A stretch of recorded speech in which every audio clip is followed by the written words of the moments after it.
War has a way of throwing soldiers into places the human body was never meant to survive, let alone fight in, and long before bullets, bombs, or enemies ever find them, the environment itself becomes the first and most relentless adversary.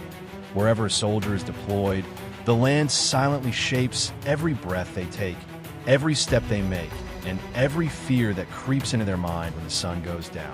Whether it is the choking heat of the Middle East, the endless dust storms of Iraq, or the suffocating jungles of Southeast Asia and Africa, places where the air feels alive and hostile, heavy with moisture, rot, and unseen movement.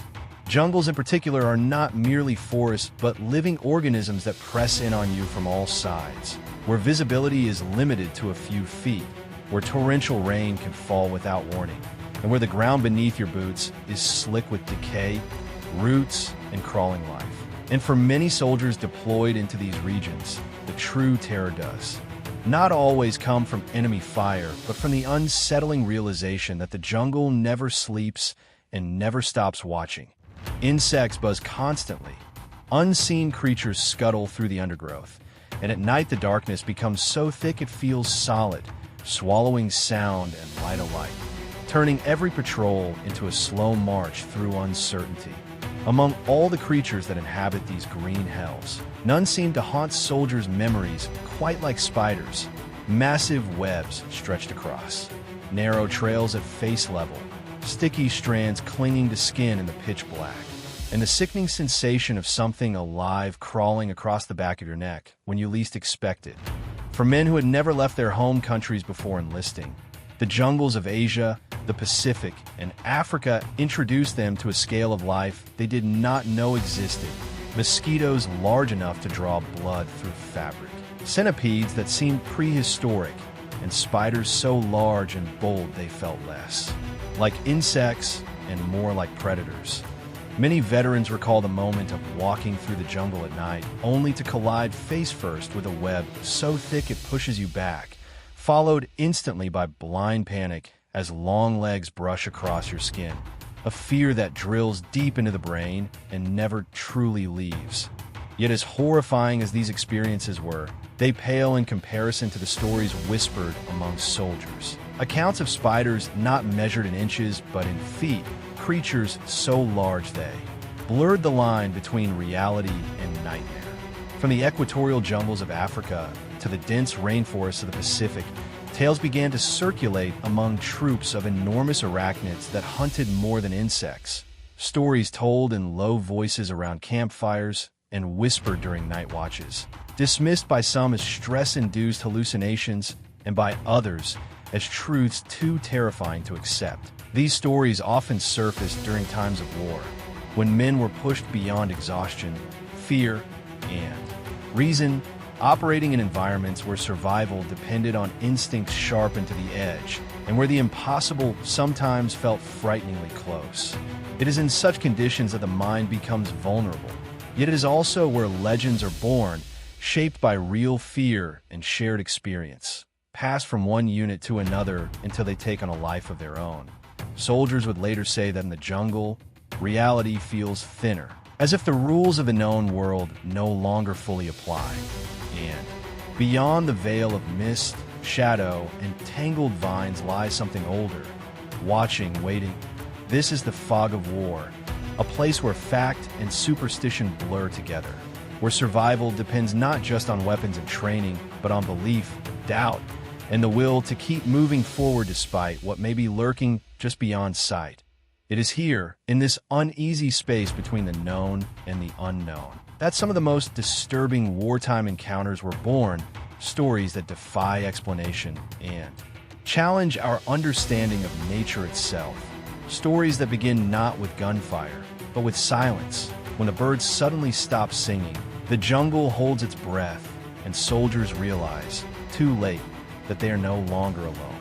By the late 19th century, long before modern battlefields were mapped by satellites and drones, war in Africa unfolded in a far more primitive and unforgiving manner. And nowhere was this more evident than in the vast, suffocating jungles of the Congo, a land that on European maps appeared as an endless green void mysterious, and ripe for exploitation. Under the rule of King Leopold II of Belgium, the so-called Congo Free State became a place of unimaginable cruelty where the promise of civilization masked a brutal campaign of forced labor, violence, and terror inflicted upon the native population, all in the name of ivory, rubber, and profit. Enforcing Leopold's was a paramilitary force known as the Force Public, a mix of African mercenaries led by European officers, men who were sent deep into the jungle to suppress rebellion, protect resources, and eliminate rivals, including Arab slave traders who had established their own networks throughout the region. Between 1892 and 1894, armed patrols were frequently dispatched into remote jungle interiors, often disappearing for weeks at a time, cut off from communication, swallowed by terrain that seemed eager to erase all traces of human presence. It was during one such operation, according to accounts that survived long after official records faded, that a Belgian-led patrol vanished without explanation. A well-armed company of men that marched into the jungle and simply never returned. Days passed with no word, no gunfire echoing back to camp, no messengers emerging from the Green Wall, and concern grew among their commanders who knew all too well that the Congo jungle was as deadly as any enemy. Then, when hope had nearly faded, two figures stumbled out of the forest, barely recognizable as soldiers, their uniforms torn and caked with mud, their bodies dehydrated and weak, their eyes hollow with a terror that words alone could not convey. One was a young African mercenary, the other a Belgian officer later identified as Lieutenant Remy Jensen, and both men appear to be on the edge of madness. When questioned, their story was so horrifying, so completely detached from accepted reality, that it would have been easier for their superiors to accuse them of cowardice or desertion than to accept what they claimed to have seen. According to Jensen, the patrol had initially clashed with hostile mercenaries while moving towards suspected slave trader encampments, suffering casualties before being forced to retreat deeper into the jungle to avoid pursuit. Though they successfully broke contact, they soon realized they were hopelessly lost, navigating a forest that offered no landmarks, no clear paths, only endless trees and suffocating humidity that turned every wound into a potential death sentence.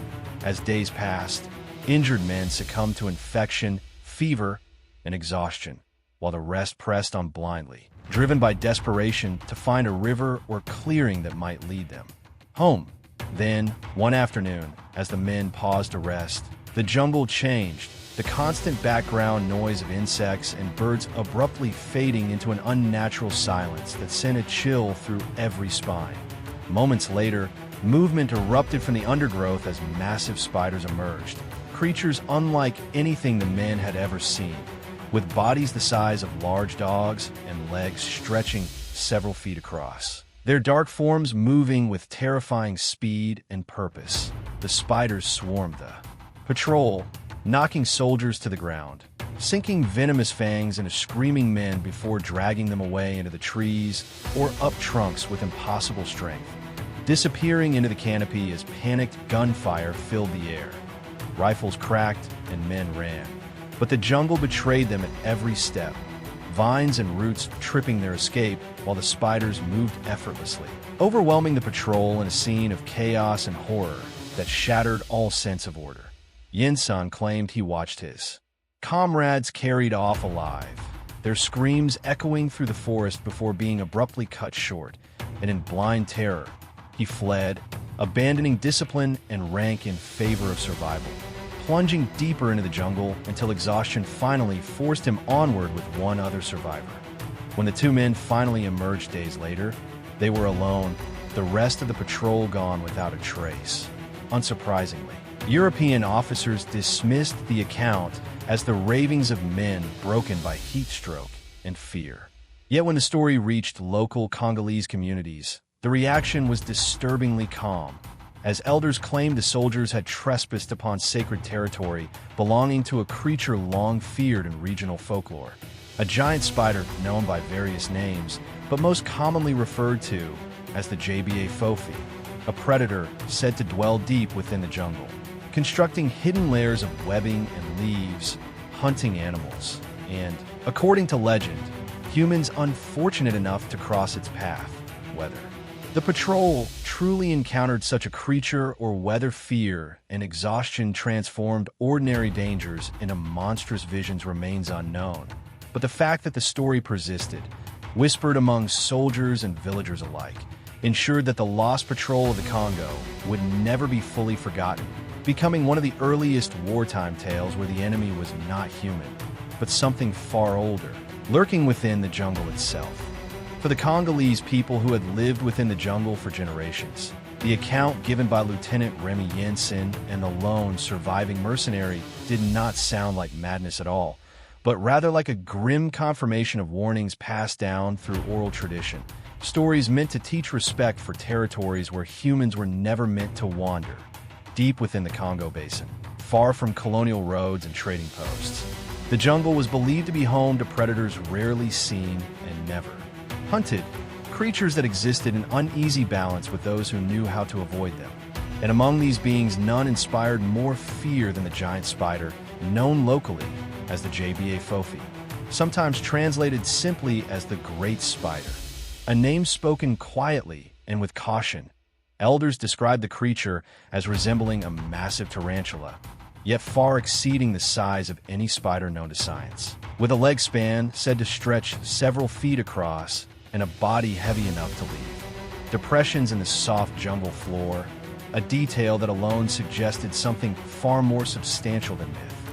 According to legend, the JBA Fofi did not spin delicate webs like ordinary spiders, but constructed dense, camouflaged layers made of leaves, branches, and thick webbing, hidden near game trails or water sources where prey was most likely to pass. And while it primarily hunted animals such as birds, monkeys, and small antelope, it was also said to be capable of overpowering a human being, if provoked or threatened. Unlike the exaggerated monsters of campfire tales, the JBA Fofi was portrayed as an ambush predator, patient and intelligent, striking swiftly and retreating just as quickly, leaving behind only silence and absence. Villagers claimed that when the forest grew suddenly quiet, when insects stopped buzzing and birds fled without warning, it was a sign that something ancient had begun to move. And wise hunters knew to turn back immediately. What unsettled European listeners most was not the size of the creature described, but the consistency of the details across villages separated by great distances. People who had never met yet spoke of the same behavior, the same habitats, and the same signs of its presence. Some accounts even claimed to have seen massive web structures stretched low between trees, thick enough to entangle large animals, webs that were always avoided and never disturbed, as doing so was believed to invite disaster to the Congolese. The jungle was not a place to be conquered, but a living system with rules enforced by predators both seen and unseen, and the arrival of foreign soldiers, armed and careless, represented a dangerous imbalance. It was believed that the lost Belgian patrol had crossed into a forbidden region, a hunting ground guarded by the JBA Fofi, and in doing so had sealed their fate. Over time, fragments of similar stories began to surface beyond the Congo, accounts from missionaries, explorers, and traders, who spoke of enormous spiders glimpsed briefly before vanishing into the undergrowth. Sightings often dismissed by colonial officials as exaggerations born from fear and isolation. Yet these tales persisted, carried home by those who survived the jungle and whispered in journals, letters, and taverns, rarely written down in official reports where such claims would invite ridicule. Decades later, these legends would attract the attention of cryptozoologists, individuals willing to entertain the possibility that the world still held large, undiscovered species hidden in its most remote regions, and among them was Scottish explorer Bill Gibbons, who in the early 21st century would travel to the Congo Basin seeking answers. Gibbons found no physical proof of the giant spider, but what he did find were countless first-hand accounts from local hunters and villagers, many of whom claimed to have seen the creature themselves or known someone who had disappeared after encountering its territory.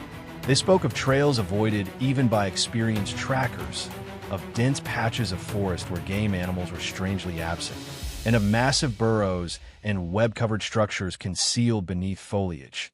To Gibbons, the sheer volume and consistency of these stories suggested something more than simple folklore, raising the unsettling possibility that the Congo jungle still harbored creatures unknown to science, protected by isolation and the natural fear of those who lived nearby. Skeptics argue that fear, darkness, and the stress of colonial conflict could easily transform ordinary spiders into monsters within the human imagination, especially when witnessed under extreme conditions. Yet even skeptics struggled to explain why such stories often emerged during times of war, when soldiers were pushed deep into environments few outsiders had ever seen. Whether the JBA fofi was a real biological species, a misidentified animal, or a symbol of the jungle's unforgiving nature, it became clear that for those who lived and fought in the Congo, the fear it inspired was real enough to shape behavior and survival. The Lost Patrol's fate, shrouded in secrecy and rumor, stood as a warning not just of colonial arrogance, but of humanity's vulnerability when confronted with environments that do not bend to human will. And as the years passed, the legend of the giant spider spread beyond Africa, carried by war into other jungles across the world where new generations of soldiers would encounter their own unexplained horrors and add fresh chapters to a growing global mystery. As the 20th century marched forward and the shadow of global conflict spread across continents, the jungles that had once swallowed colonial patrols in Africa would find themselves mirrored by equally hostile environments thousands of miles away in the Pacific, where World War II dragged young men from cities, farms, and small towns into landscapes so alien they felt less like parts of Earth and more like worlds untouched by time. When Allied forces began fighting across islands such as Papua New Guinea, they quickly discovered that the jungle was not merely terrain, but an active participant in the war, one that eroded morale, destroyed equipment, and tested sanity just as relentlessly as the enemy did. American and Australian soldiers accustomed to open fields and temperate climates found themselves suffocating beneath heavy canopies where sunlight barely reached the ground. Humidity soaked uniforms within minutes, and every step required hacking through vegetation thick, enough to bleed, while unseen insects bit, stung, and crawled into every exposed surface. Patrols moved slowly and cautiously, not only because of Japanese ambushes, but because the jungle itself was filled with hazards. Venomous snakes coiled beneath leaves, centipedes lurking in boots, and webs strung low across trails that caught men by the face and chest, forcing sudden stops that could mean death if an enemy was nearby. It was in this environment, during long patrols far from established camps, that soldiers began sharing stories eerily similar to those once told in the Congo. Tales of spiders far larger than anything they believed possible. Creatures that did not flee from humans, but watched them with an unsettling stillness. One such story emerged years later through a radio broadcast, when a man named Craig recounted an experience told to him by his grandfather, an American soldier who served in Papua New Guinea during the height of the war in the Pacific, according to his grandfather. The jungles surrounding Port Moresby were among the most oppressive environments he had ever known, largely unexplored at the time and teeming with wildlife that seemed to exist in overwhelming abundance. While moving through dense undergrowth with a machete, he nearly walked directly into a web so thick and expansive that it shimmered green in the filtered light. And at its center sat a spider unlike anything he had seen before, its body glossy and emerald in color, its size stretching nearly 3 feet from leg to leg. Acting on pure instinct and terror, the soldier hacked at the creature with his machete until it fell apart. Yet even afterward, he struggled to convince others of what he had seen, his story dismissed as exaggeration born from fear and exhaustion. What made the account unsettling was not just the size of the spider, but the consistency with which similar stories appeared among troops who had no reason to coordinate their claims. Men from different units who spoke of massive webs, unnatural silence, and spiders that seemed to observe rather than flee. Australian soldiers patrolling the rugged Kokoda track shared their own encounters. describing moments when the jungle grew unnaturally quiet before revealing thick webbing draped across trees and shrubs. Webs far stronger than those spun by ordinary spiders.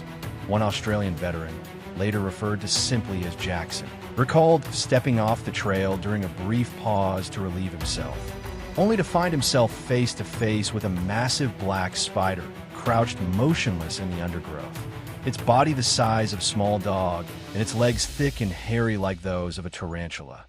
Frozen by fear and trapped in a humiliating position, Jackson slowly backed away, never breaking eye contact, convinced that a sudden movement would trigger an attack. Unlike many jungle creatures that fled from humans, this spider did not retreat, instead remaining perfectly still as if assessing him, reinforcing the chilling impression that it was not merely reacting but deciding. Such encounters rarely made their way into official military reports, overshadowed by the scale of the war and the pressing need to document enemy movements and casualties. Yet among the soldiers themselves, these stories spread quickly, shared in whispers and dark humor that barely masked genuine fear. Skeptics argued that stress, darkness, and unfamiliar wildlife could easily distort perception, transforming large but known species into monsters within the mind. But even skeptics admitted that the jungles of Papua New Guinea remained among the least explored places on Earth, capable of hiding species yet unknown to science. The persistence of these accounts raised uncomfortable questions about how little humans truly understood the environments they were sent to fight in and weather war by forcing people into untouched regions, inadvertently revealed glimpses of nature that civilization had never cataloged. For the soldiers who experienced these encounters firsthand, the truth mattered less than the memory, a memory that lingered long after the war ended, resurfacing in nightmares and stories shared with family members decades later.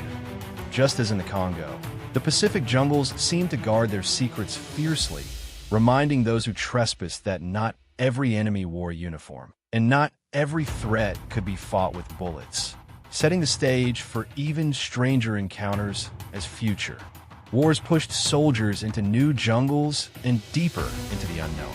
When the world moved from the global inferno of World War II into the uneasy calm that followed, it did not take long for war to once again pull soldiers into jungles thick with danger and mystery. And by the 1960s, Vietnam had become the latest proving ground where modern armies clashed with ancient terrain.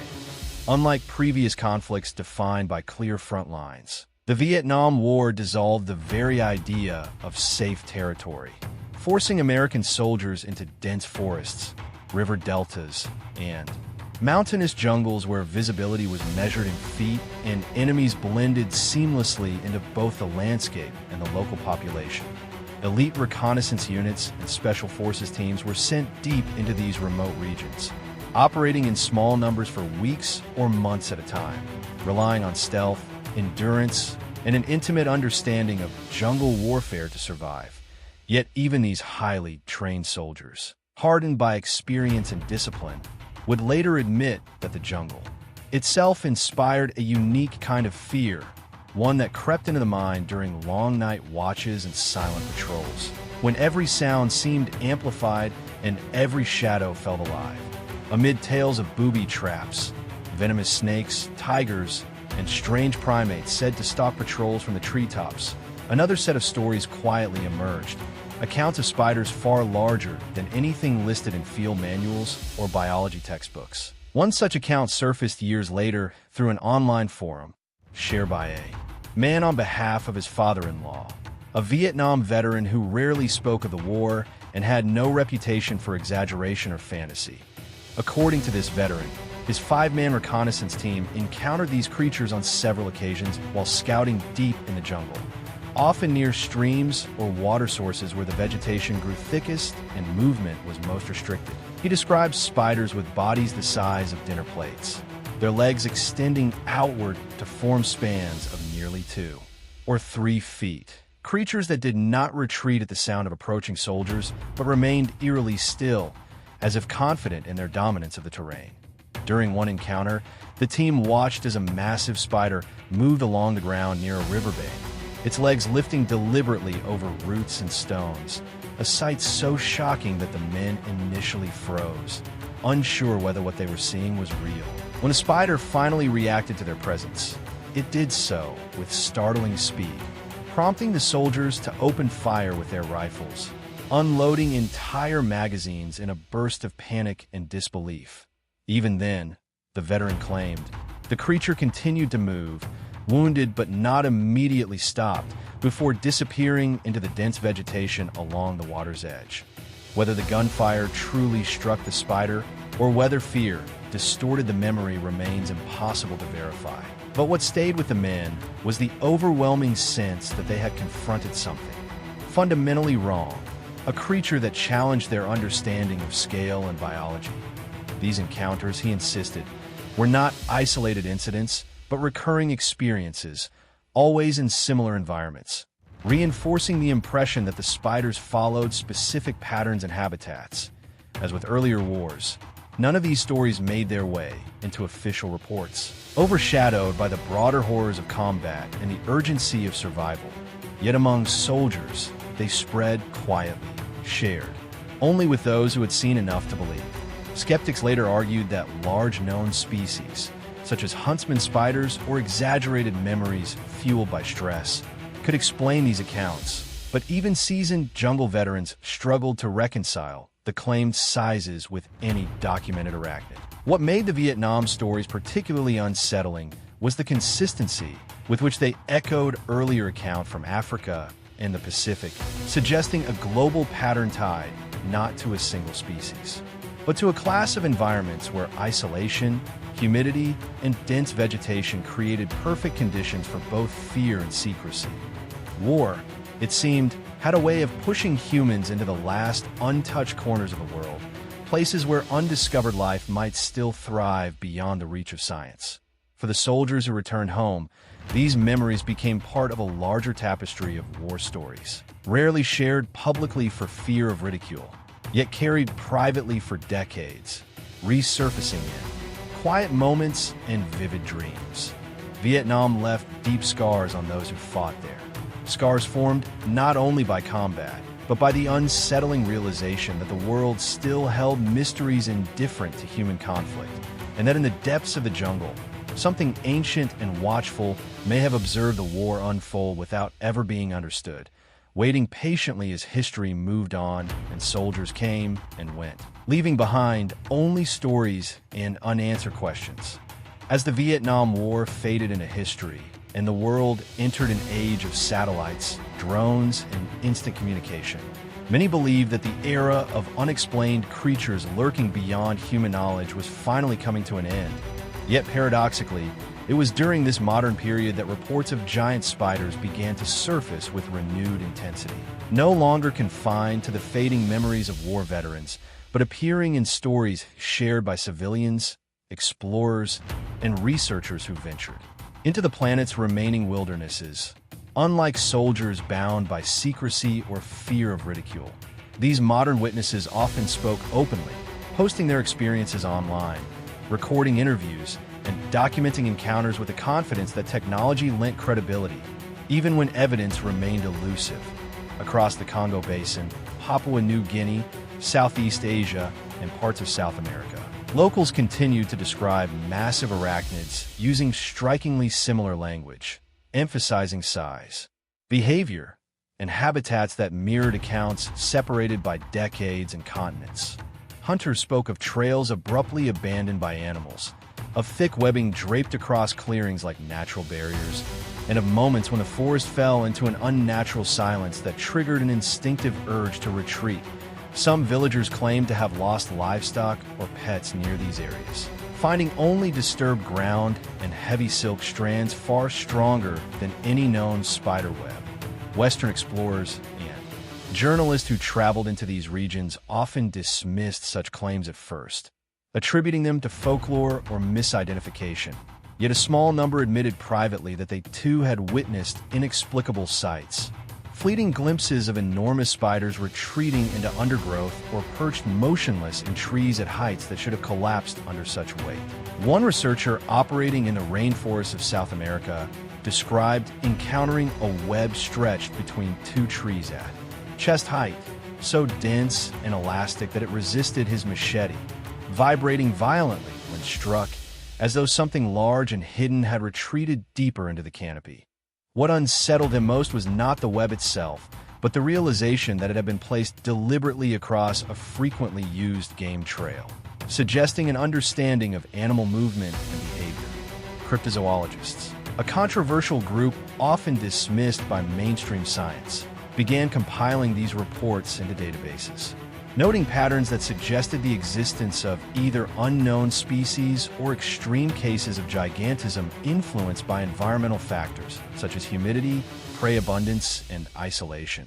Skeptics countered that arthropod physiology imposes strict limits on size due to respiration and structural constraints, making such creatures biologically impossible.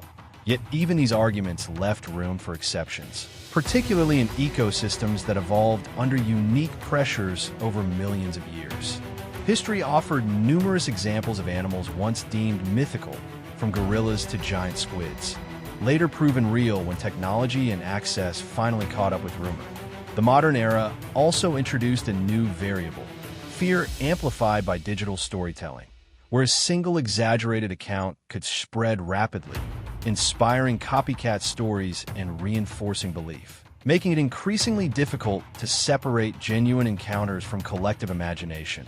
However, what continued to trouble researchers was the consistency of specific details across cultures, such as the preference for water sources, the deliberate placement of webs, and the uncharacteristic lack of fear shown by the spiders toward humans. Unlike urban legends that evolve wildly over time, these stories remain stubbornly uniform, suggesting either a shared biological reality or a deeply rooted psychological response to certain environments. Military archives, slowly declassified decades after the conflicts that spawned them, added further intrigue, containing vague references to unusual wildlife hazards and environmental threats encountered during jungle operations, though never described in detail, leaving open the possibility that some incidents were quietly acknowledged but never investigated. For modern soldiers deployed to jungle regions during training exercises, similar stories continue to circulate, passed down as warnings rather than entertainment, reinforcing the idea that some aspects of the jungle remain beyond human control. Whether these accounts point to undiscovered megafauna, extreme misidentification, or the power of shared fear, they highlight a deeper truth about humanity's relationship with nature, one defined by overconfidence and incomplete understanding. Despite satellites mapping every corner of the globe and scientists cataloging millions of species, vast regions of dense rainforest remain effectively unexplored on foot, their secrets protected by terrain, climate, and danger. In these places, it is entirely possible that creatures exist which defy expectations, thriving unseen and unrecorded, indifferent to human disbelief. The giant spiders of legend, whether flesh and blood or psychological manifestations of primal fear, serve as a reminder that the boundary between the known and the unknown is thinner than we like to believe, and that even in the modern age, the world retains the capacity to surprise, unsettle, and humble those who dare to step beyond the edges of certainty. As the stories from Africa, the Pacific, Vietnam, and modern expeditions converged into a single, unsettling narrative, it became increasingly difficult to dismiss the legend of giant spiders as nothing more than coincidence or collective imagination. Because across decades of war, exploration, and scientific advancement, the same themes continued to emerge with remarkable consistency. Witnesses described environments rather than monsters, emphasizing silence before sightings, abandoned animal trails, thick webs placed with purpose, and creatures that neither panicked nor fled from humans, traits that suggested intelligence and ecological dominance rather than random fear responses. Historians examining these accounts began to note how often such encounters occurred during moments of extreme human vulnerability, when soldiers or explorers were isolated, exhausted, and far from supply lines. Conditions that stripped away the illusion of human control and exposed how dependent survival truly was on understanding the land itself. Yet while psychological explanations offered convenient answers, they failed to fully account for the precision of many details, including estimated sizes, behavior patterns, and repeated references to similar habitats across continents that evolved separately over millions of years. Biology, too, offered arguments both for and against the possibility, with conventional science insisting that arthropods could not reach such sizes due to respiratory limitations, while alternative researchers pointed out that nature often finds unexpected solutions, particularly in stable, humid environments where oxygen availability, prey density, and lack of predators might push boundaries once thought absolute. The debate itself revealed a deeper tension between scientific skepticism and human experience, a reminder that absence of evidence is not evidence of absence, especially in regions where systematic study remains nearly impossible. The jungles, where these spiders were said to dwell, shared key characteristics, including extreme biodiversity, limited human access, and cultural traditions that encouraged avoidance rather than investigation, effectively creating natural sanctuaries where anything unusual could persist undisturbed. Local populations, often portrayed as superstitious in colonial records, now appeared in a different light, as careful observers who understood their environment well enough to know which places were best left alone. In this sense, the legends served a practical function, discouraging reckless intrusion and preserving ecological balance long before modern conservation concepts existed. For soldiers forced into these regions by war, the cost of ignoring such unwritten rules was measured not just in fear, but in lives lost to an environment that showed no mercy to outsiders. As decades passed and eyewitnesses aged, many chose to finally speak openly, no longer constrained by military discipline or concern for reputation, sharing their experiences not to convince skeptics, but to unburden themselves of memories that had lingered uncomfortably close to the surface. These late-life confessions carried a quiet sincerity, often lacking dramatic embellishment, and instead focused on confusion, disbelief, and the lasting impact of seeing something that did not fit within accepted reality. Technology, for all its power, has yet to resolve the mystery, as satellites cannot penetrate dense canopies, and remote sensors struggle in humid, electrically unstable environments, leaving boots on the ground as the only reliable method of discovery, a method few are willing to pursue in regions defined by danger. Even if physical evidence were found, questions would remain about why such creatures avoided detection for so long, and whether their survival depended precisely on human disbelief and reluctance to investigate. Ultimately, the story of giant spiders is not merely about the creatures themselves, but about humanity's relationship with the unknown, shaped by arrogance, fear, and the persistent belief that the world has been fully mapped and understood. History repeatedly proves otherwise, revealing that each generation inherits mysteries left unresolved by the last, often because acknowledging them would require admitting how little control we truly possess. Whether the giant spiders are real organisms, rare evolutionary outliers, or symbolic representations of nature's power, they occupy a space between myth and reality, where certainty dissolves and curiosity begins. They remind us that the jungles of the world are not empty backdrops for human conflict, but living systems with rules written long before our arrival. In the end, perhaps the most unsettling possibility is not that such creatures exist, but that they have always existed, watching silently as humans pass through their territories, fighting wars, building legends, and leaving behind stories that future generations will struggle to explain, standing as quiet proof that the unknown is not disappearing, only waiting patiently beyond the edge of belief. As the legends of giant spiders continue to circulate across continents and generations, the scientific community responded not with fear, but with firm skepticism, grounding its objections in well-established biological principles that appeared, at first glance, impossible to ignore. Modern arachnology asserts that spiders, like all arthropods, are constrained by an exoskeleton that must support their body weight and by a respiratory system based on passive diffusion, meaning oxygen travels through tiny tubes rather than being actively pumped as in mammals, a system that becomes increasingly inefficient as size increases. According to these rules, a spider with a leg span measured in feet rather than inches should collapse under its own mass or suffocate before it could ever reach maturity, let alone hunt and reproduce successfully. Scientists often point to fossil records from the Carboniferous period, when atmospheric oxygen levels were significantly higher and allowed insects to grow far larger than modern species. Yet even then, spiders never reached the colossal sizes described in modern accounts.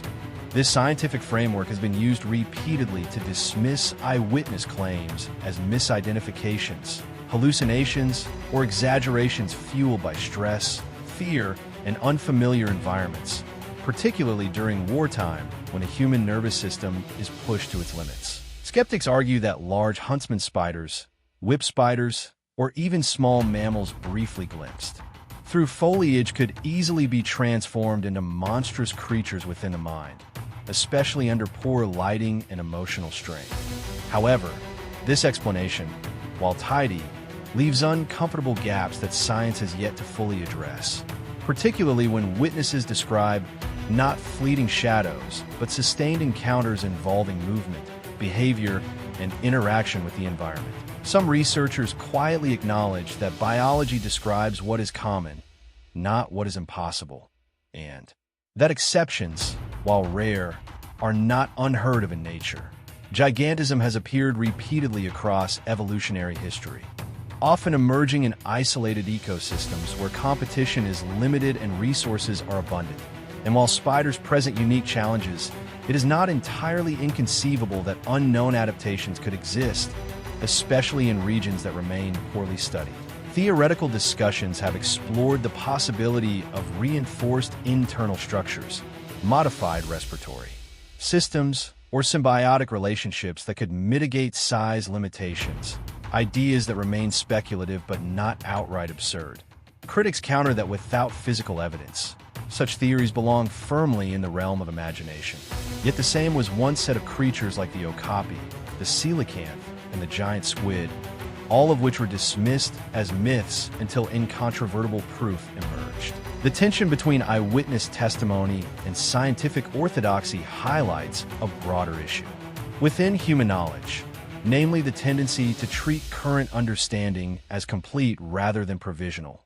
Jungles, particularly those described in these accounts, represent some of the least accessible environments on Earth, where dense canopies block aerial observation and harsh conditions limit long-term study, effectively shielding whatever lives beneath from scrutiny.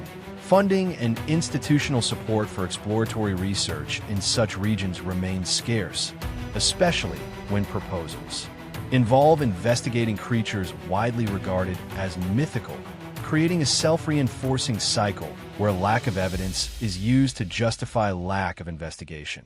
Meanwhile, local knowledge continues to be marginalized, dismissed as superstition rather than treated as data gathered over generations of lived experience. This divide between academic science and indigenous observation mirrors historical patterns that have repeatedly delayed discovery, reinforcing the possibility that something unusual could persist unnoticed simply because no one with resources is willing to look seriously.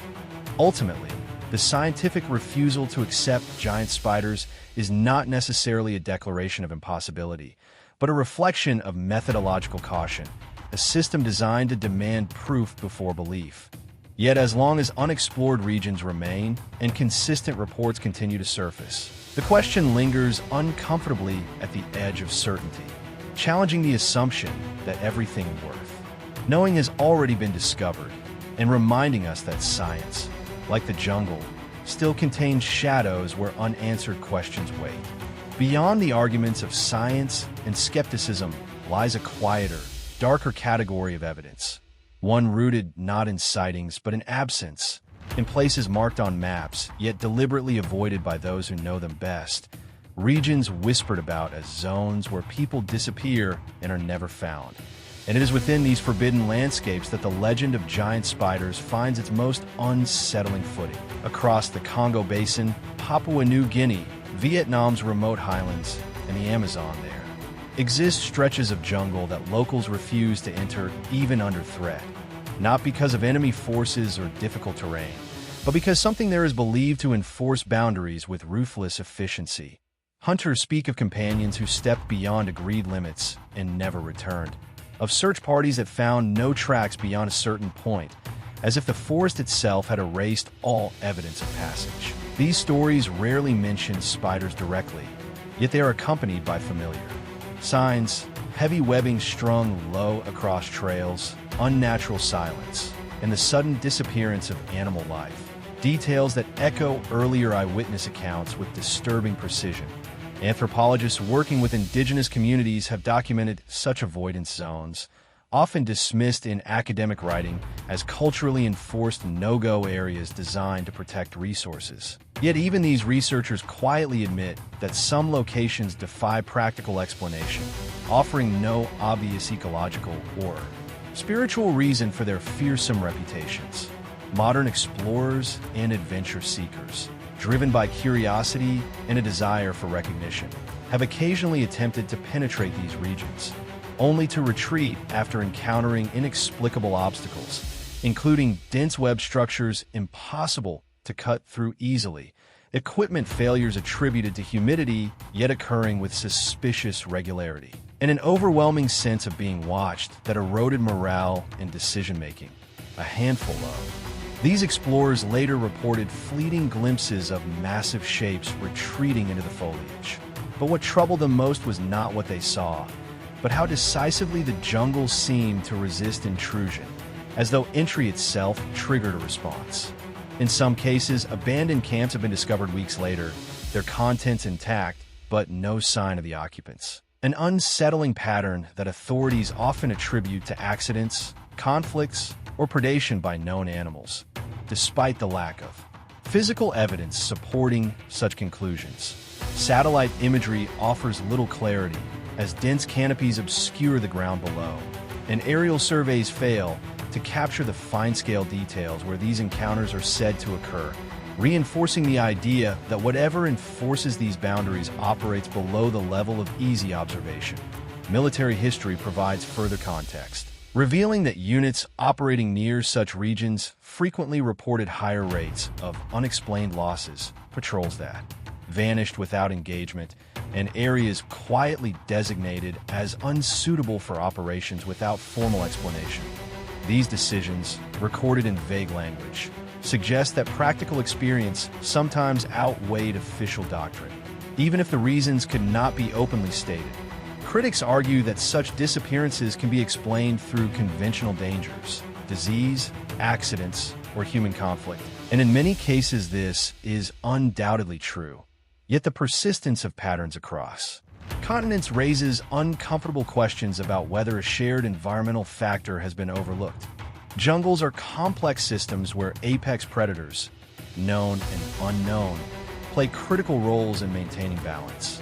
And the possibility that some predators have adapted to avoid humans while still enforcing territorial dominance cannot be entirely dismissed. Local legends often describe these forbidden places as guarded rather than cursed, emphasizing that those who respect boundaries are left unharmed, a perspective that frames the jungle not as malevolent, but as self-regulating.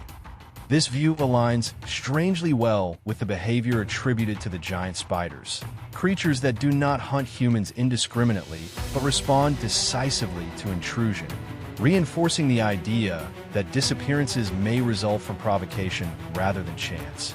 For those who have lost friends or family to these regions, the debate over causes offers little comfort, leaving only unresolved grief and a lingering sense that some truths are deliberately avoided because they challenge assumptions of human dominance. The places no one returns from remain blank spaces in collective understanding, areas where maps end and stories begin, serving as grim reminders that even in an age of exploration and surveillance, the world retains pockets of absolute uncertainty, whether guarded by undiscovered predators, extreme environmental hazards, or something that defies classification. These regions stand as the strongest circumstantial evidence that the legends surrounding giant spiders may be rooted in something more than imagination, hinting at an unseen order within the jungle that operates beyond human awareness, waiting patiently for those reckless enough to cross invisible lines. As the 21st century unfolded, military veterans, explorers, and researchers alike continued to wrestle with the shadows of past encounters, carrying stories of colossal spiders from the jungles of Southeast Asia, the remote mountains of Papua New Guinea, the Congo Basin, and even the deserts of Iraq, each tale unique yet interconnected by recurring patterns of size, speed, and lethality. Despite modern scientific advances, these experiences persist as vivid, often traumatic memories, leaving witnesses to reconcile the rational explanations of biology with the unshakable reality of what they saw, a duality that manifests as nightmares, heightened vigilance, and lifelong fascination.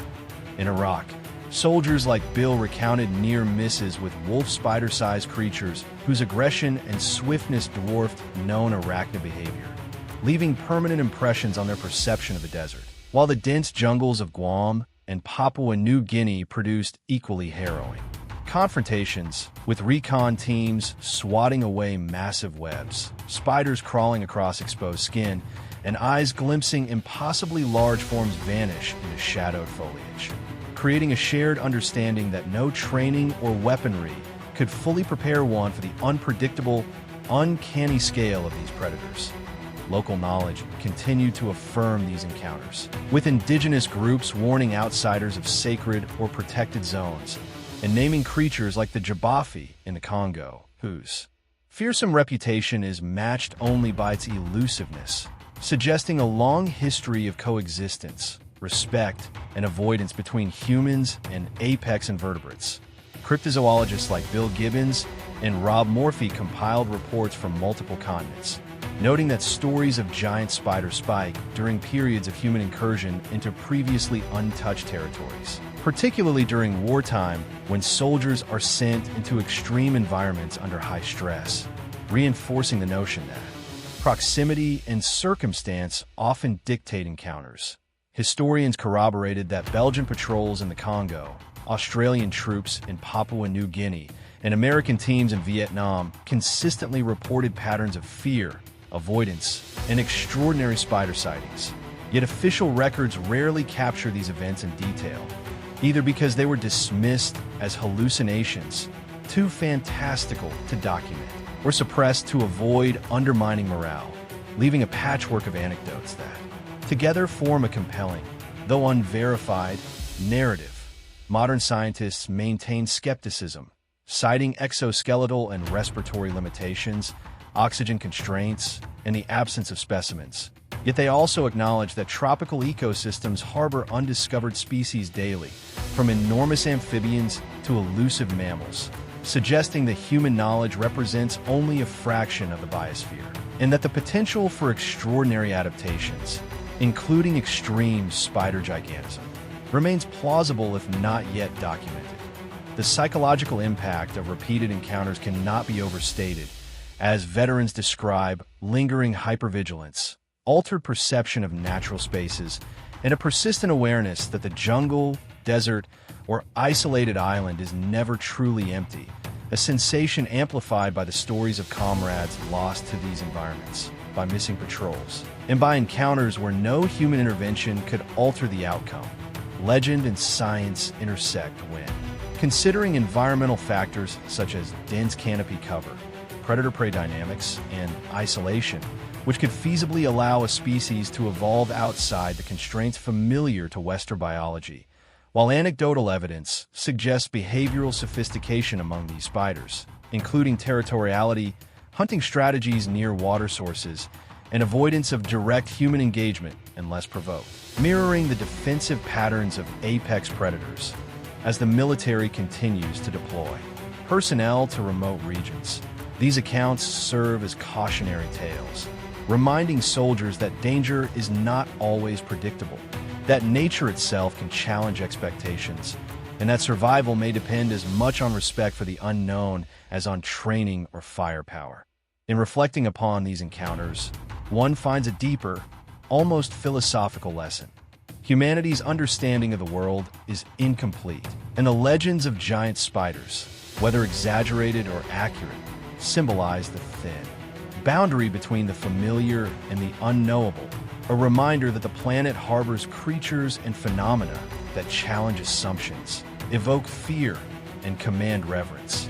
And while tangible evidence remains elusive, the stories themselves endure, carried in the memories of those who survived, in the oral histories of local communities, and in the imagination of the global audience, forming a legacy that bridges myth, experience, and science, leaving a final impression that some aspects of the natural world are meant to remain partially hidden, allowing humanity to glimpse, in brief flashes of terror and awe, the extraordinary life that exists beyond the edge of understanding.